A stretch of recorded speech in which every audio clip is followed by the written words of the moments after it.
I hope you are well. I really do, guys. I hope you are doing well and surviving this crazy Christmas season. I've already done one Christmas so far. Colombian Christmas is done and dusted for another year. So that means I have one more to go, one more to cook for. We travel to my sister's place this Sunday for quite a few days. And then hubby and I come back alone for a much needed date week. For just him and I. My sister is having my teacup humans for a week, and it is going to be amazing. It's going to be blissful. All the things that I want it to be and more. It better be, because mama needs a break from the teacup humans and the constant refereeing. So today I am going to continue on with the question and answers. Last time I did question and answer, that very day I got super sick, and I finally got to the point where I can get a lot of talking out before I start coughing. So I'm going to continue on with that because I want to have a play in my journal. I've got all my bits and bobs out. I've got pictures that I need to print, and I might go get my tinsel tail sheet or print myself another one and sort of play around as I chat and talk. I do have a few things to show you. I'm pretty sure John Rush asked me about a grey ink or a dark grey ink, which I've pulled out for him. Just bits and pieces. We're gonna go as much as I possibly can to see how I go. Hopefully it's not too long or too short. We'll see how we go. There's no rain, it's nice and sunny, we've got good light, it's all happening. I really want to be working in my December daily, but I know I need to do this first for you guys. So yeah, I've got all my bits and pieces out. I've got my caboodle over here with all my stuff in it. I've got collage, I've got printers, I've got tape if I need clear tape in the mermaid tape. It's a good day. It's a good day. I am preparing myself for school holidays, which is currently, tomorrow is the last day of school. I'm preparing myself for World War IV or World War III or just World War with small humans, because it's gonna be fantastic. So we're gonna start with the lovely Katie. Katie is a lovely inky who I've become very close with, and we chat on the daily, especially about our obsession with Disney, and she's just discovered that I am a reader as well, even though my reading skills this year have not been, or not my skills, I'm a fantastic reader, I just haven't made the time to be reading this year, which was one of my goals, was to read more, and I definitely did not do that. So we've been chatting away almost on the daily, and she has got a couple of questions here, 3, and I will do my very best to answer them. I'm just cutting up some old collage sheets here, an old image from collage sheets. I hope you guys are all ready for Christmas, man. Christmas, I feel like I said, yeah, like last week to hubby, didn't we just have Christmas? Where is time going? Why is time going so fast? I need time to slow down just a little bit so I can catch my breath and collect myself and just not feel like I'm constantly chasing myself, my tail. My kids are getting too tall. I'm going to be a midget and it's just all going to fall apart. From someone who also fights anxiety and depression, how do you push yourself to show up on days where staying in bed and sleeping all day is how you feel? Now, my lovely Katie and I have talked at length about depression and anxiety and how we deal with it, and I'm still gonna address this question because I think it's I've never hidden how I am or what I feel and my fight with depression. I've never ever made that a taboo subject to talk about. I always am very proud to say that I struggle with it. I'm not ever going to be ashamed of something that is chemically imbalanced in my brain. I can't help it, and I know that other people can't help it. It just is a pain and sucks, and the black dog likes to strike when we least expect it. Let me find some glue before I go any further, because I need glue and I don't know where a glue stick is. I have been trying not to buy any because I want to try and be better about finding an alternative, like a reusable alternative. But now I'm getting to the point where it's like I've got like almost none left, and it's getting scary, guys. I can't find an alternative, but I'm also don't have that much glue. Do I have any up here? There's no glue in here. I'm gonna have to go and find some before I continue because I want a collage, but I don't have any glue to do that. I have no adhering mechanisms on me right now in my vicinity. I can't see any, so pause that thought. Okay, I've rescued a really sad, almost dried up glue stick from my daughter's room. I'm pretty sure I gave it to her, so we've got that. So let's talk about it. Let's talk about depression and anxiety and how I show up 90% of the time to what I have to do, even though I don't want to. And a lot of it comes with faking it till you make it. And I don't know if I mentioned this before when I talk about being a stay-at-home mom and how I work from home and how I deal with all that. How do I get through all the days and all that sort of stuff. Depression and anxiety suck. There's no nice way to put it. There's no pretty way to put it. There's no glamorous way to put it. It sucks everything that's fun and joyful out of your life to the point where you go, what is the point? And if you don't have it, it's really hard to explain. And if you do have it, my heart goes out to you. Because I know what it's like to feel hopeless, and I know what it's like to wake up and go, well, I don't want to do anything. I don't want to be anything. I don't want to get out of bed. I don't want to face the day today. And there are many, many days of those of mine, and I have many, many days of those. And I doing what I do makes it very hard to languish in that feeling, and I don't say that lightly. Like when you feel like this, you have to fight tooth and nail to make sure that it doesn't consume you. And it's hard to say that because it just feels like everything is trying to drag you back down, and everything is trying its very best to sort of pull you apart and go, well, it's okay, you know, stay in bed, it's okay, you can just sleep the day away. No, we can't. We can't sleep the day away, even though we feel like there's no point to what we're doing. Even though we want to, and it's probably the easier way to go about things, it's not. We have to show up and we have to fight for ourselves, for our loved ones, for our tomorrows. You've got to think about our tomorrows, because if we're not fighting today, then there will be no tomorrow. And we need to be there for the tomorrows, because there is how we feel in the moment is not how we're going to feel, hopefully, fingers crossed, the next day. So we've got to show up and fake it till we make it, until we feel a bit better, until the color comes back into our days, and until, you know, we don't mind getting up and brushing our hair and brushing our teeth and opening the curtains. There have been days when I just want to stare into space and stare at the ceiling and not do anything, and but you just have to force yourself up, and you put one foot in front of the other and you keep going, because that's what you do. You keep going because you think about all the things that need to be done. You think about your kids. I don't like my kids seeing me sad, and I have talked to my kids about my depression. My kids know about my anxiety, and they know that sometimes mommy doesn't feel very good. And I've only actually shared this with my kids this year. This is the first year that I've sort of shown my kids how, well, not shown, but like explained to them how mommy feels, and now they know. And sometimes this was a lot of the time when John went away, and John's my support system. And so when John's not here, if I was to go down while he wasn't here, I don't know how I would like get back up.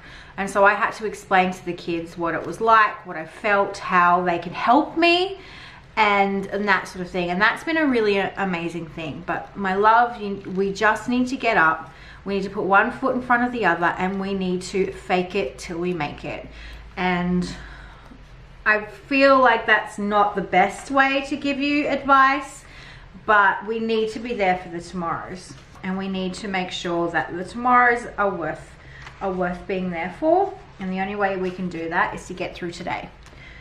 And so we just got to fake it till we make it, show up, do the hard things, and hopefully the next day will be better. And we can only hope. And then if it's not, we go through the process all over again of hopefully faking it till we make it, and we'll be okay. We'll all be okay in time. But I promise you, it will get better. It always does. It just doesn't feel like it at the time. So that's as much advice as I can give you, is to just show up, dress in really bright colors, open your windows, put on some music, make some tea, some coffee, some juice, make your favorite food, do simple things for yourself that remind you of good times, that remind you to look up, to be present, and to not give in to the black dog. And I know that's really hard to say when you're deep into one of those days. But if you need to, get this video up, play it, listen to my voice, listen to me tell you to do this, and then pause it and get up and do it. And even if you have to do it in little tiny steps, you will feel better. And I can say this because at the moment I'm doing all right. But if I was not doing all right, it may be a completely different story, but I'm okay, and I'm telling you it will be okay as well. We always will be okay. We have to be there for the tomorrows. Katie also wrote, do you ever find yourself having challenges like Inktober and Draw My Day helps your creative self, or just frustrates? This is a funny one because it's half and half. Inktober was a crash and burn, like it was just woeful, and I was so excited about Inktober, and then it all just fell apart. It all just fell apart, and it just didn't go so well. But I'm actually really enjoying the December daily. I'm into coming up for week 3. We're going strong. I'm enjoying it. I'm enjoying the creativity part of it. I'm enjoying just all of it, but sometimes it motivates me and sometimes it doesn't. And I feel like if you get too much into your own head and about perfection and trying to keep up with the Joneses, then you self-sabotage yourself and end up doing nothing. And that was my problem. I was watching everyone around me like do Inktober and be amazing, and I was like struggle streeting, and I was at my parents' place trying really hard, and I was just not coping. It was a super busy time, and I was trying to do all the things and be all the things, and I wasn't all the things, so I was not even half of those things. But then I go and do something like December Daily, and I'm really enjoying myself. I'm having fun, I'm being playful, I'm drawing what I want, I'm not following what people are doing, I'm not looking on the internet, I put blinkers on, and I'm okay because I don't feel like I'm competing with anyone.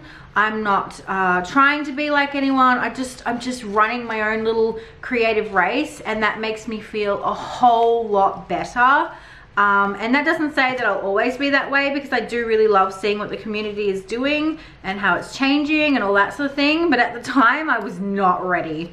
I was not ready for it, and I shouldn't have looked, because it just didn't do anything for my self-esteem. It just made me feel bad, and that is silly, because comparison is the thief of joy, and I was comparing myself to everyone else that was going, you know, gangbusters. And even though I loved our prompts for Inktober, and I still want to tackle them slowly but surely myself in my own time, I stupidly let my inner critic take me down, and it totally ruined the fun for me. And it's not anyone's fault, anyone else's fault but my own. So I think if you don't consume yourself and everything, other people that are doing the same thing, if you don't consume everything and then listen to your inner critic, which will take you down, no matter how good you think you are, or how good you feel you are, or how confident you are, all it takes is one little voice. And one little voice can get louder and louder, and then bring its friends, and they can have a party at your expense. It will eat you alive. So my advice is to just do what you want, enjoy what you're doing, don't get caught up in numbers, don't get caught up in what people are doing, create and have fun. And if you want to do a challenge, that's great. If you don't want to do a challenge, that's great too, but just make art and have fun, because as soon as the fun gets taken away from it, it's just depressing. And art should never ever make you feel bad. Creating should never ever make you feel bad, whether it's good art, bad art, whatever. It should be fun. And as soon as something isn't fun, stop, walk away. So I'm loving not giving a shit. And I think that's why I've enjoyed it so much and have really enjoyed sort of getting back into that daily, not even daily drawing, but the weekly take on things has really made me happy. And you guys have responded really well, and you guys always respond really well when I'm having fun. When I have fun, you have fun with me and you enjoy the content I'm making. And so at the moment, the December daily with the drawing and the painting is me having fun, and I always know when I'm doing something right, the engagement's better, you guys enjoy it, you get inspired by it, I get re-inspired. It's a creativity field that feeds itself. But when I'm not having fun, you can totally tell when my heart's not in it, and then that's when I go, right, it's not fun anymore, I'm stopping. I don't care if it's about completing or not completing. If I'm not enjoying something, I'm not going to complete it if it's just a challenge, because at the end of the day, my sanity and my self-worth is way more important than getting to the finish line. And I think I learned that lesson with Inktober this year, but I still want to do our prompts because I think they're fan-freaking-tastic, and I love all the ones that were created, and I love Samantha and how she came up with these amazing descriptive things and how all the inkies got involved. I loved everything about it. I loved it, and there were some amazing drawings coming out of that. I just let my inner critic basically create a megaphone amount of noise, and I let it get to me, and I should know better. I should know better. And then the last one from Katie is, have you ever thought about offloading some of your workflow, video editing, for example, to another person, company, or hire in order to have more time for yourself? And she's talked to me about this a lot.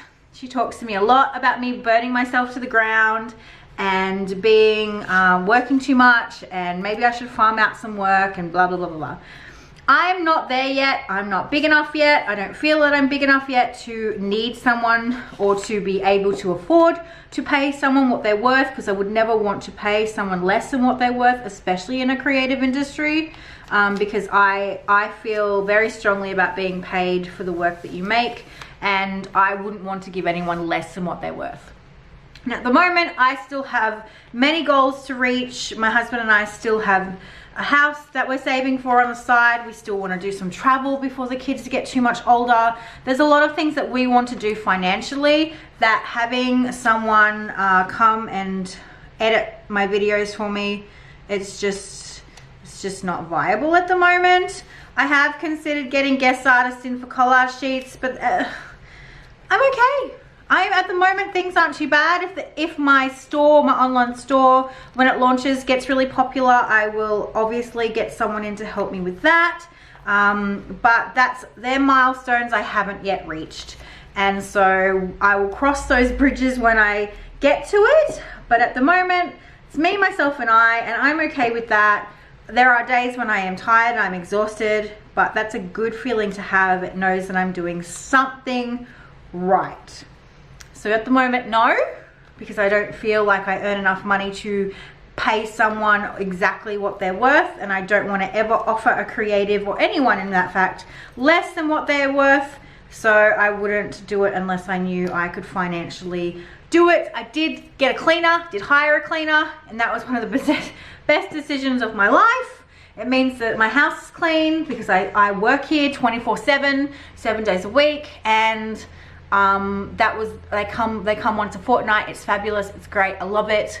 My floors have never looked so clean, but that's about as epic as I get, really. So yeah, that's pretty much it. And the next one is Sharon, which leads into Etsy. You have mentioned an Etsy shop in a few of your videos, and I cannot find you on Etsy. Is this something yet to come? Are you still hoping to release some of your own washi tape? I do have an Etsy store. I will put the link down below. There is nothing in it.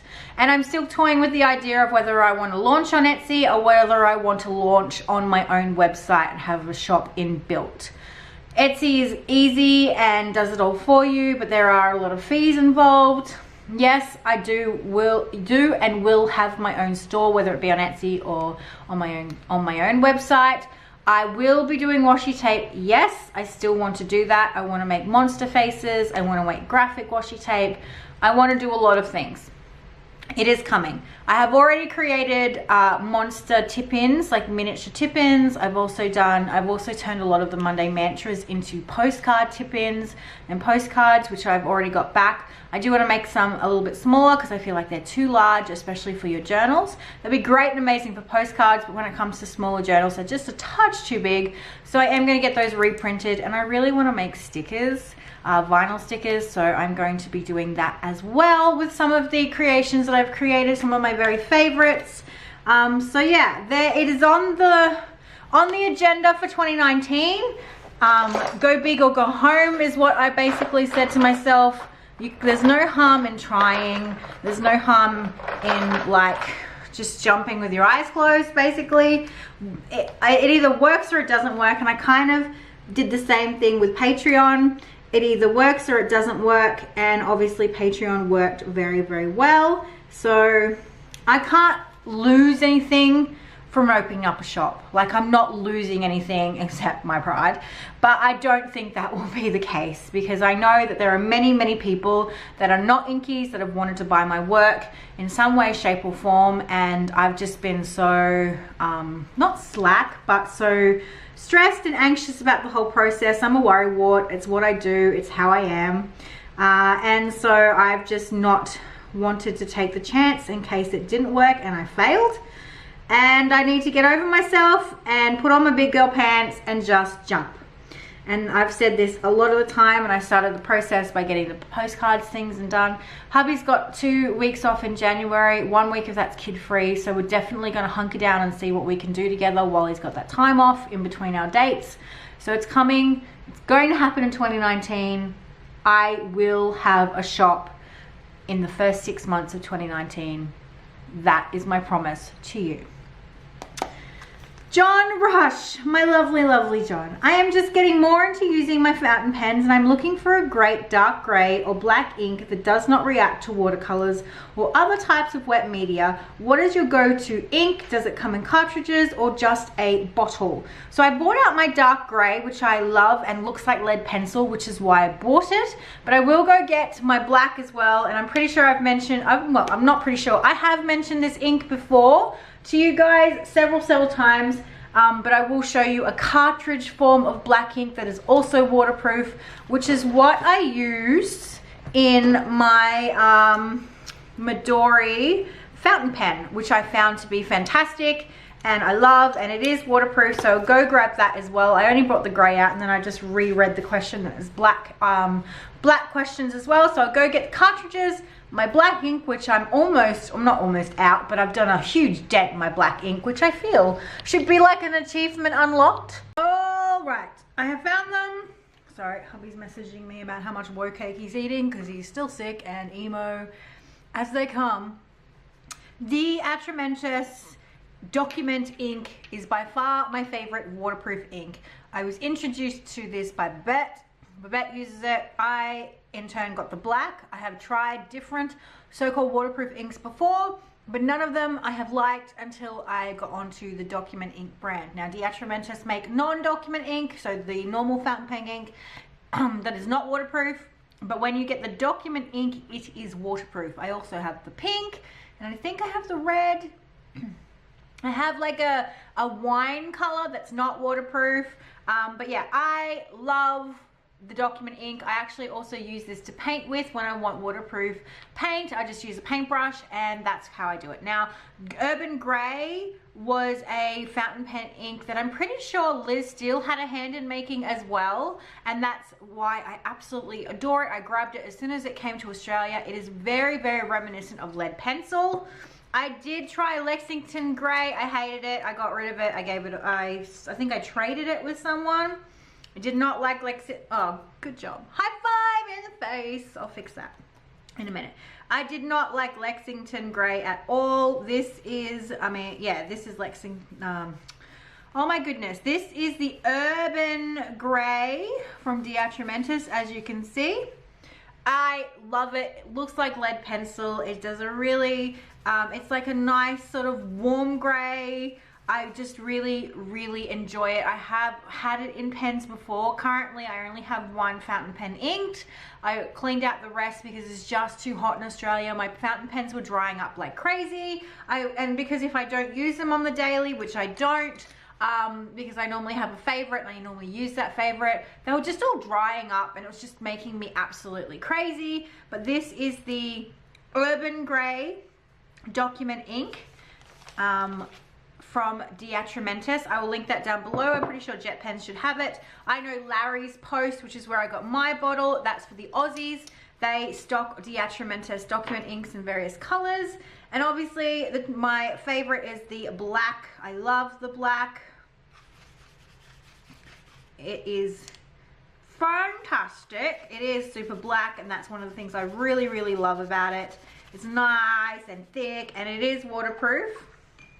And I have used it to sketch with for a lot of, like, all year. As soon as, this is the only black ink, waterproof black ink that I use until I got my Midori fountain pen, my Travelers Factory fountain pen. And I wanted to use this to sketch with because I loved its size, I loved how it felt, and I needed a stand-in while my mustard yellow was waiting, my Vanishing Point was waiting for a replacement nib. And I have a lot of fountain pens, I have a lot of beautiful fountain pens, but I wanted something small and compact. And when I picked this up in Japan as my pen, like my pen pick, I always buy myself a nice pen from wherever we are, and this was the pen that I picked up. I did buy the Midori cartridges that go with it, and they're not waterproof by any means, and so I was trying to find a fountain pen or a cartridge or something that could work with this. I have just cleaned it, so my black ink is not coming out as black as it is. But Sononi put me onto Super 5. Now this is a waterproof ink. I got this at Dimmicks in the city. I think Sian and Sam got some too. It also fits the Kaweco Sports, the little bitty baby ones, but I bought it to work in this pen until I get the guts to syringe fill them. I'm not very good with that sort of stuff, so I kind of grabbed these quite a while ago. I grabbed 2 packs. I think there's 10. There's 5 in each pack. 2, 4, and I've used 1 so far, and they cost me 10 Australian dollars. I will put the website down because it's www.super5.de. I don't know where else you can get these from. It was just a fluke that they had them at Dimmicks when Sononi was telling me about the cartridges, but they are waterproof ink. And they work in the Travelers Factory pens and in the Kaweco Sport. And I have had no trouble at all with it. It's what I use now in this fountain pen when I'm drawing and sketching. And I'll grab my water and show you. Oh, that's just got ink all through it. Let me see if I've got another paintbrush. Give me a sec. Give me a sec. Because this hasn't dried properly, but it will, you need, with all inks, you need it to dry properly before you can splash water about with it. There you go. And there's the grey up there. The grey hasn't completely dried because I was a bit, what's the word?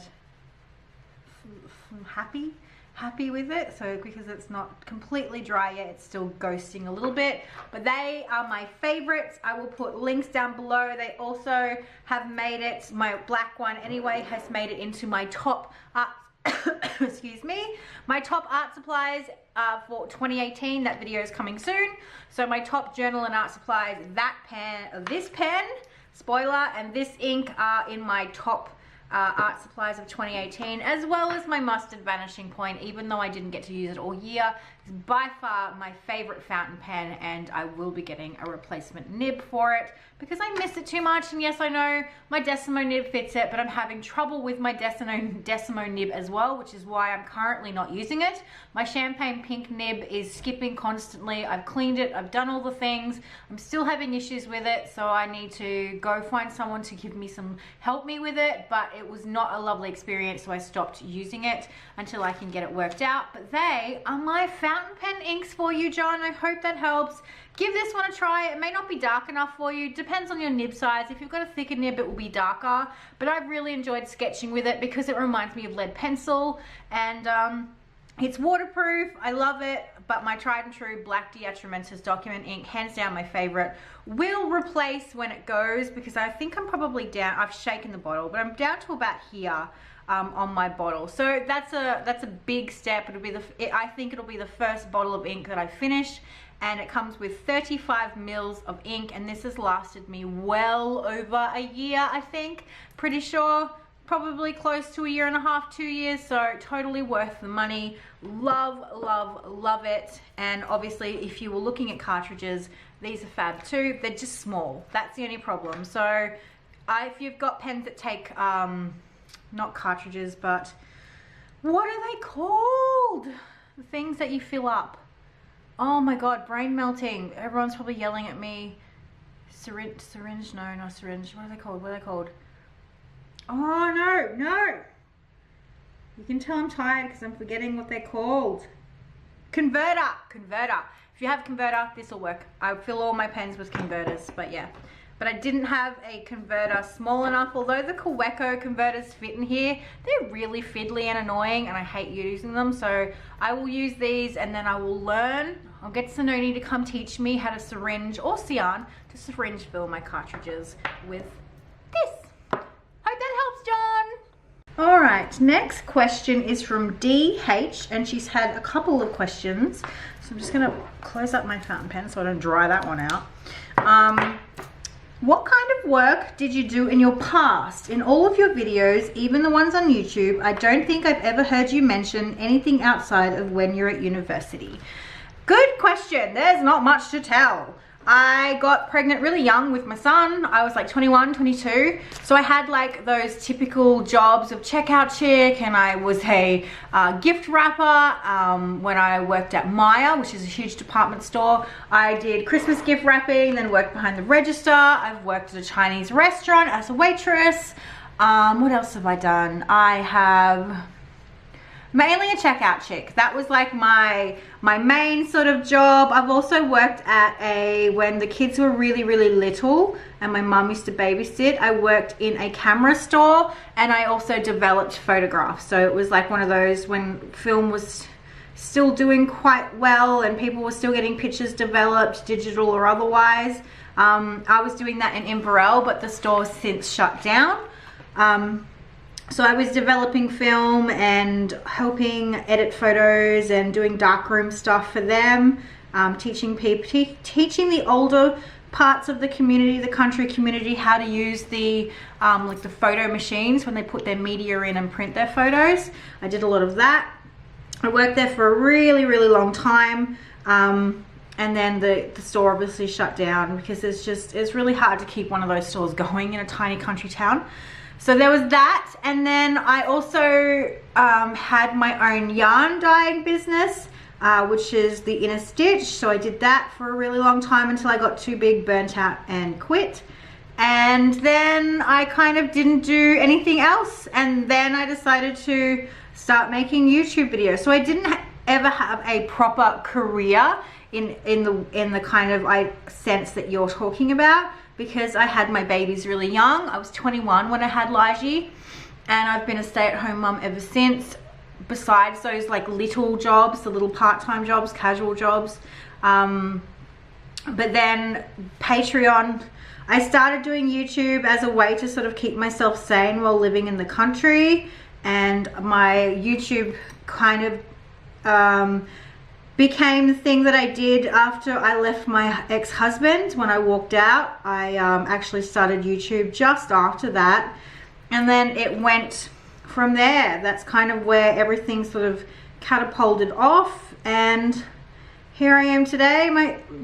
John pushed me to try Patreon, and that's it. But I've kind of only ever had excuse me, only ever had casual jobs, all 90% of them creative, except for like checkout chick, but that was just while I was in uni. That's when I was a checkout chick and did all like the waitressing and the gift wrapping and stuff, whatever you got to do to pay your uni fees. My parents moved away and I stayed behind, so I had to pay for rent and stuff. So that's kind of what I did, and then I went away to England. I didn't work at England because I didn't have the proper visa to work in England, and then I got pregnant with Elijah. And the rest is history. So nothing amazing. There's no like secret jobs I had behind the scenes. No, nothing like that. I was just working on being a mum basically until I got the guts to be something a bit more than just being a mum, even though I think mum is the best job in the world 90% of the time. This is the first thing that I can proudly and confidently say this is my job. And it's taken me quite a few years when people ask me what I did before I actually told them. I kind of just said, oh, I'm a stay-at-home mom. I actually kept saying that for a really long time. And now when people ask me what I do, I say I am a self-employed artist and I teach people how to tap into their own creativity. And then that's when people get interested and sort of spark, what do I do? And that's just, it's only been in the last year that I've finally said that when people have asked me what I do. And I get questions a lot because of how bright and colorful and crazily I'm dressed 90% of the time. But yeah, that's kind of the history. Nothing amazing, really mediocre actually. So sorry, Dee. And she said, I have to admit, I love to enjoy a glass of wine with your videos. I know you're a super tea lover, but do you ever indulge in a little vino? I'm just being nosy and no worries if you don't. I'll have some for the both of us. I am actually not a drinker. I've never really been a drinker, and that is because I've seen the dark side of drinking. My biological father was an alcoholic and he used to beat my mum when I was a little kid. And I remember memories of that and the day that he left and just the really yuck side of it. And my ex-husband was also a drinker and also an abusive drinker. And it always put me off. I did drink a little bit in high school, like super socially. When I say socially, I mean I won't have one. Like I was a Midori and pineapple juice kind of girl. That was pretty much it. I don't really drink anything pre-surgery because I don't drink any, even now, like after surgery, I have not touched any alcohol, whether it's New Year's or anything like that. I've completely cut alcohol and soft drink out of my system. Even though I didn't drink very much before, but I would have like a glass of wine on Christmas Day or a New Year's Day. But now I don't have anything. I just drink tea and juice and like iced tea, like peach iced tea and stuff like that. That's all. Nothing with bubbles. I don't have anything with any fizzy drinks, and I've never been a drinker. John's also not a drinker. And I love that about him because I had such a shitty crap experience. My family's not big on drinking, neither is John's actually. So no, I am not the drinker. And she said, how often do you get your nails done? They always look fabulous and so colorful. I get my nails done once every 3 to 4 weeks. I try and get them done once a month because it takes time out of my workday. It's not cheap to do and it's really annoying sitting there getting my nails done. I actually don't enjoy the experience of getting my nails done because I don't like the feeling of them being like worked on with the machines. I hate that feeling. It grates all through me. It makes me shudder a bit. But you guys only see my hands 90% of the time, so I make sure that my hands are nice to look at. And I'm also a avid nail biter, and so I always had really short excuse me, really short disgusting nails, and it was one of my anxiety things that I used to sort of bite my nails. So when I got married, my girlfriend said, for your wedding, part of your wedding present, we're going to go get you some acrylic nails put on, and that will be my present to you. And that was the first time I got my nails done properly, besides like my high school graduation, and I've had them ever since, and I really enjoy them. I really like how they look. I'm getting a bit more adventurous with what I do with them. My nail lady now knows what I do with my hands and that my hands are always on camera, so she told me to start saving sort of more adventurous things, more fun things. And so I've done rainbow looks, I've done polka dots, I've done Disney nails. I mean, it costs more for me to do that, but I actually really enjoy sort of showing off like creative. I like being creative in every aspect of my life. My hair, my clothing, my nails, my accessories. I like to dress as art, and even though I get asked a lot of questions like, do I work with kids? I've had that question a lot. I do look like I'm on a kids TV show if I'm walking around in a crazy psychedelic dress, bright pink Converse, crazy pink hair, pink glitter sunglasses, you know, pink rainbow beads around my neck. Yeah, I can see how I look like I'm part of like the Wiggle, not even the Wiggles, like High Five. If you're Australian, you know who High Five are. Yeah, I look like that, or I look like I'm on the cast of Sesame Street. I get it. But I like to be creative in all aspects, including how I dress and my nails and things. So I always try and be creative with what I do. At the moment, because my hair is so pink and my dye is like super bright pink at the moment, every time I do my nails and I wash my hair, if I don't wear gloves, my nails get tinted pink. So this time I just went all multicolored shades of pink with a sort of rainbow, well, not a rainbow, like a, she called it halo powder. I don't know what it is, but it doesn't matter now. When I wash my hair, they just get pinker. So that's that. Do you ever make art outside of your journal, especially anything that you might hang on your walls or outside of your art studio? Yes, I have. I'm not very good at it. It takes me a lot of brain power to do it. I actually created a canvas for my sister-in-law. She paid me to make a painting, like an abstract creative line work floral painting for a wedding present for a friend of hers. She liked it so much she kept it for herself. So she's got some of my art. My mom's got some of my art. My sister's got some of my art. My niece has got some of my art. And I did a lot of this when I was like really struggling financially and I had nothing of any financial value to give as gifts. So I started making people little canvases as gifts because that was what I could do, and it was from my heart, and it was something like I would still do that today, even though I'm a little bit more financially free than I was back in the day. I have one piece hanging up on my wall which I hate, but it's there to remind me to do better and be better, and one day I'll probably take it down and cover it up.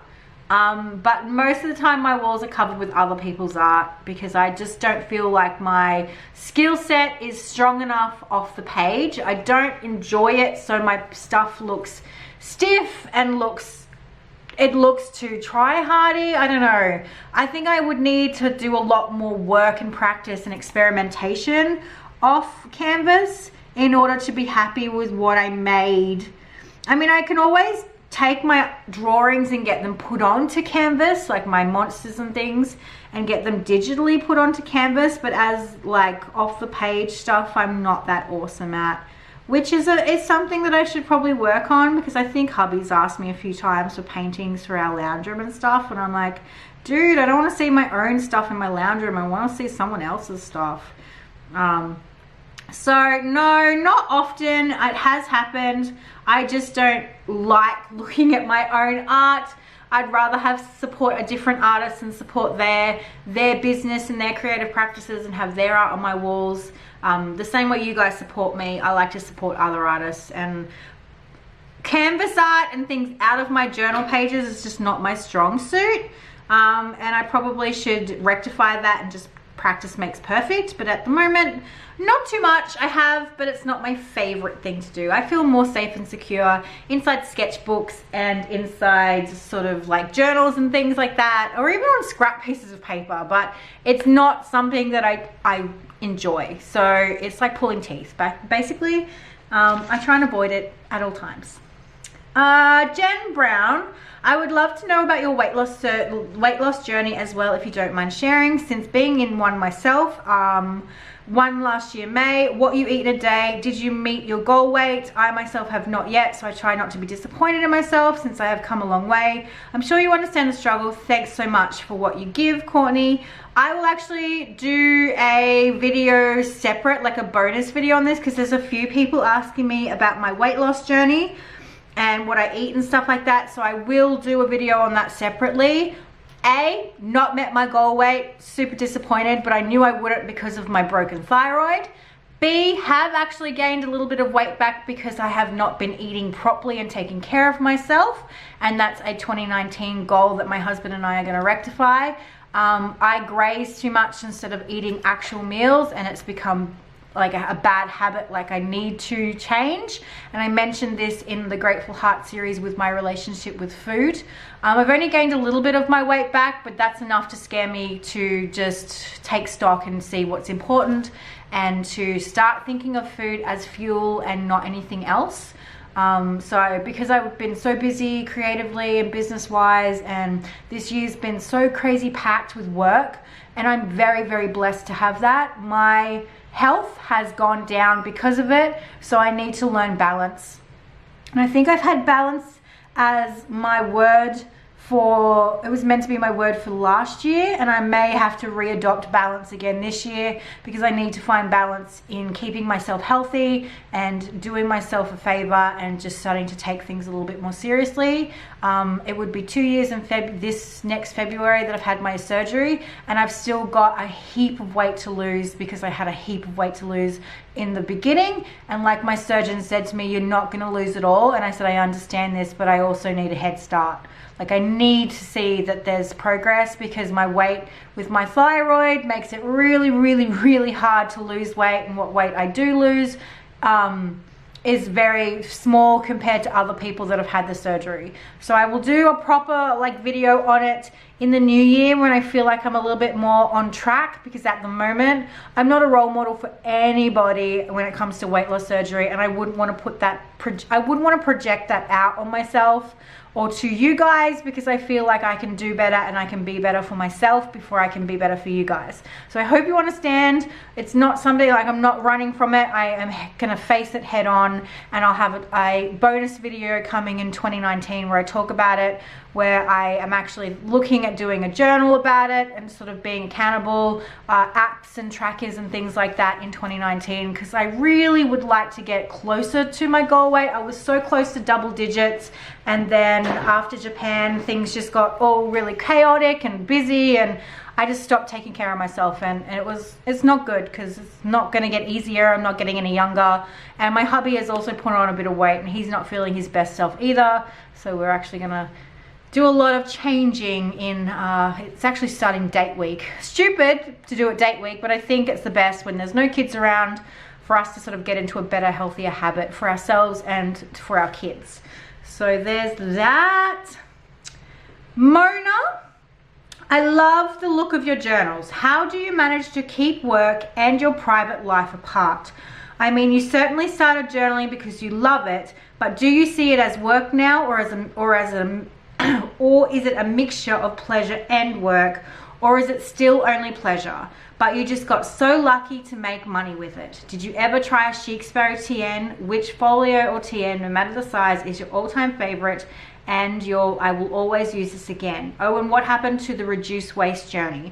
So I'm going to cover the first part of this question, and then I'm going to stop because the reduce waste journey has been chatted about in a few of the questions, and so I think I've been talking for ages and I can feel my voice starting to get that cracky feeling of you've been talking too much, and I have to also pick up my kids very, very soon.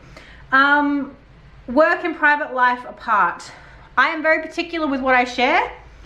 There are things that I don't like sharing, and there are things that I do like sharing. I make sure that I don't feel like I'm interfering with my and my family's private life with what I do share. I always, if I'm going to include my husband or my kids, I always make sure that it's okay. My kids have grown up in front of the camera, so they are very, very okay with being in front of the camera. They're very well trained.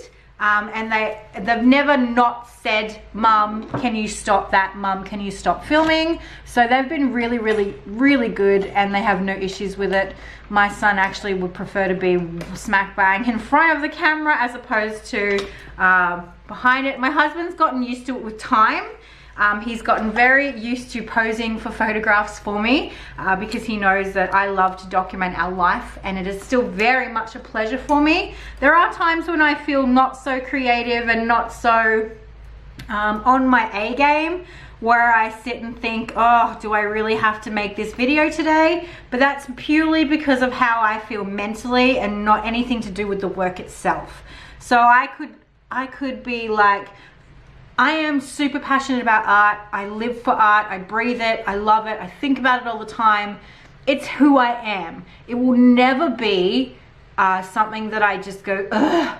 But mentally, some days I think I don't feel very well, so that the art I make is going to not look very good either, because it's going to reflect how I feel on the inside. And I've always said that I'm a very emotion driven artist. My work reflects how I feel emotionally, and I never ever want that to change. My characters are normally an epitome of how I am or how I feel. I never ever want that to be different, because I feel that it's something that only I could deliver. I don't ever want to feel fake. I never want to not be that person. I always want to connect my feelings to my art. My monsters are definitely a self-reflection of who I am. And I was really, really lucky to manage to make a job out of what I love to do. And the only time I ever feel like if it's a job is if I'm feeling creatively burnt out. But that's just tiredness. That's not me hating what I'm doing. That's just me going, I know I can't deliver the best because I don't feel the best. And that's the only part that I sometimes get frustrated with, especially being a woman with depression and anxiety. When I'm on a public platform like this, I always want to give you my absolute best, but I also like showing you that I'm human and it's okay, because I know that that is something that a lot of the Inkies connect with, as how human and real I am, and how I keep you guys very close to my heart. I keep the internet, like YouTube, very at arm's length, because I know there are people out there that just don't get it, and there are people out there that don't like me as a person for one reason or another, and they'll always have something mean to say. And so I always make sure I keep a lot of that stuff back away from the public part of the internet. Behind the Patreon wall, I feel a little less stressed about doing that and sharing that. You guys see a lot of stuff. I do wear my heart proudly on my sleeve. I always have. I will never not be who I am, because I'm too lazy. I'm too lazy. I can't fake this, because it's too exhausting to try and be something that you're not. And what you see is what you get with me.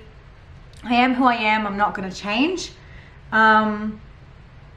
It is a mixture of pleasure and work. The work side of it is answering emails, fielding negative comments on YouTube's, feeling stressed that I'm not giving enough to one side of my work life than the other side, feeling like people on YouTube think I've abandoned them because I choose to give my work to the Inkies, because you guys are helping fund and pay for my family, my rent, my food, the things that we do, my art supplies. I am working for a living, and I do sometimes feel bad that YouTube's not getting any content.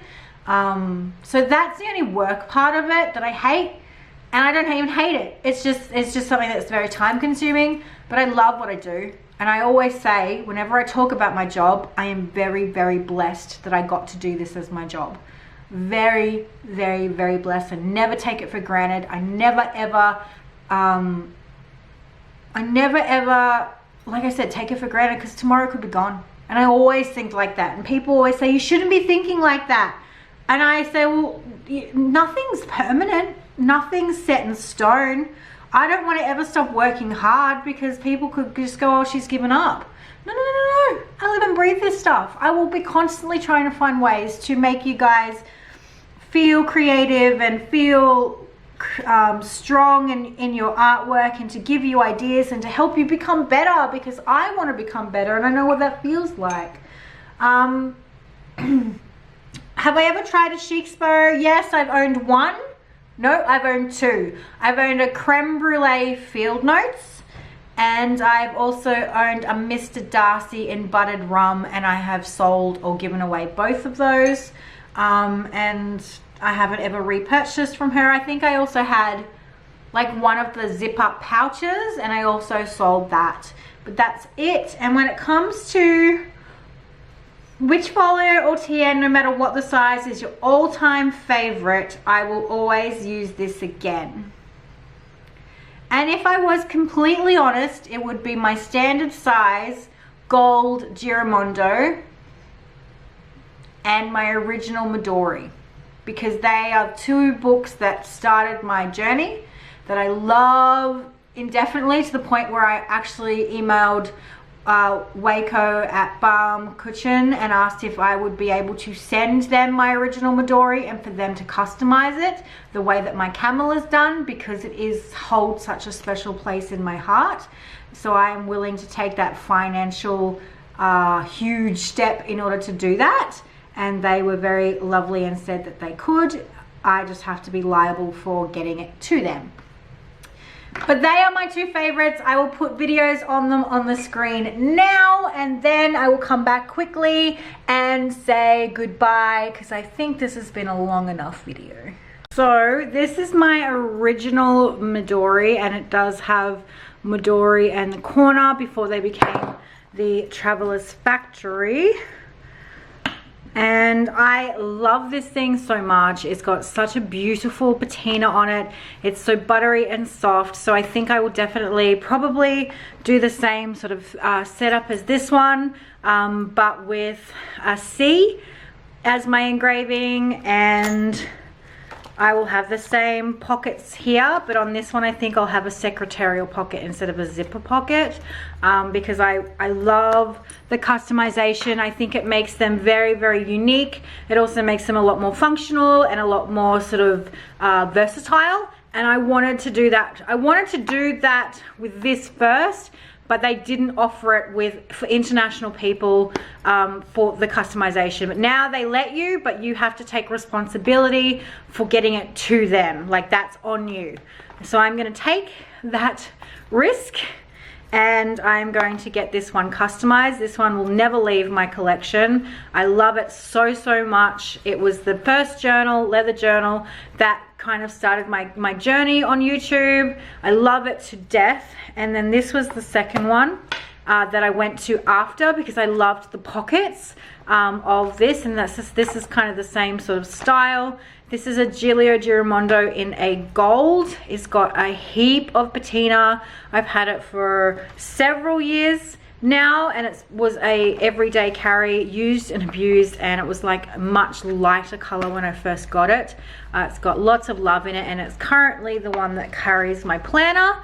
And this is my planner for 2019 it started in December, so this is what I'm using. It was going to go in my camel, but it's just slightly too thick if I want another journal in there. It did have too much overhang, so I decided to put it into this cover because I didn't have a standard Sojourner, and I really felt guilty that it wasn't getting any love, so I did pop it into this beauty. And if you were to ask me my favorite Sojourner cover, it would be by far my Enoch with my special leather designer pocket. And that may come as a surprise because everyone knows I loved my yellow, but there's something about this leather combination and how it feels and how it looks. I just adore it. And if I go back, when I go back to an A5 size, this will be the cover that I go to. I just absolutely love, love, love this. It feels good, it looks good. It looked beautiful with my pen loop, my camel pen loop. I love it. And that may come as a shock because my B6 is so beautiful and everyone loves it. It's over here, but my page is wet. And I do really love, love, love this color combination, but there's just something about the Enoch and the special leather pocket. I can't go past it. I've fallen very hard for this, to the point where I'm like, I may put a sketchbook in here just so it gets use in 2019, so it doesn't just lay dormant on my shelf, because I love it so very much. That is the answer of this question and answer. There's still quite a lot of questions that I'm going to be covering in next videos. I'll try to do about one a month for you guys, and then some of the questions that have really massive answers that have a lot of depth to them and that I couldn't just answer in like off the cuff, including our zero waste journey, my weight loss journey, dealing with negative press basically on the internet. There's something that I would tackle in maybe a speed paint video and do a voiceover dedicated to answering those, because I didn't want to make this video some crazy wild, 2-hour long video. I don't think my voice could hold out for it, but I wanted to make sure that I came back and sort of just reiterated that those questions will not go unanswered. They will just become topics of discussion as I do speed painting and things like that in the future and in 2019.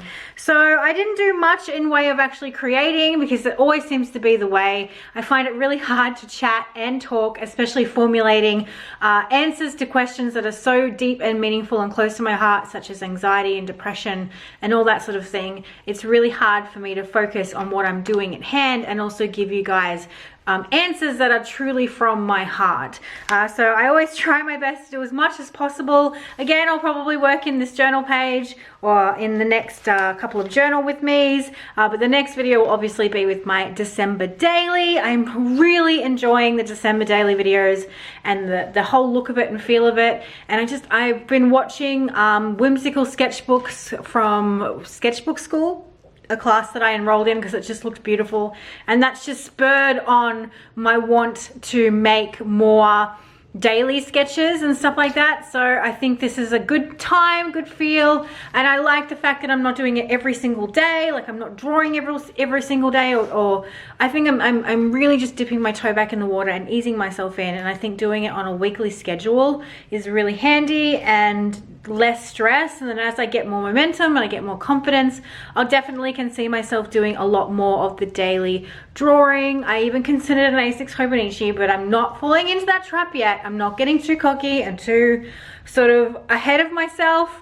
We'll ease in, we'll do the weeklies for, you know, a long time before I decide that there's no reason why I can't get a sketchbook out and draw outside of my weekly spread, but we'll get there in the end. So I hope you've had a wonderful week. I hope you have a wonderful weekend. The last weekend before Christmas is crazy. And I'll see you guys again Saturday for my December daily video. Bye!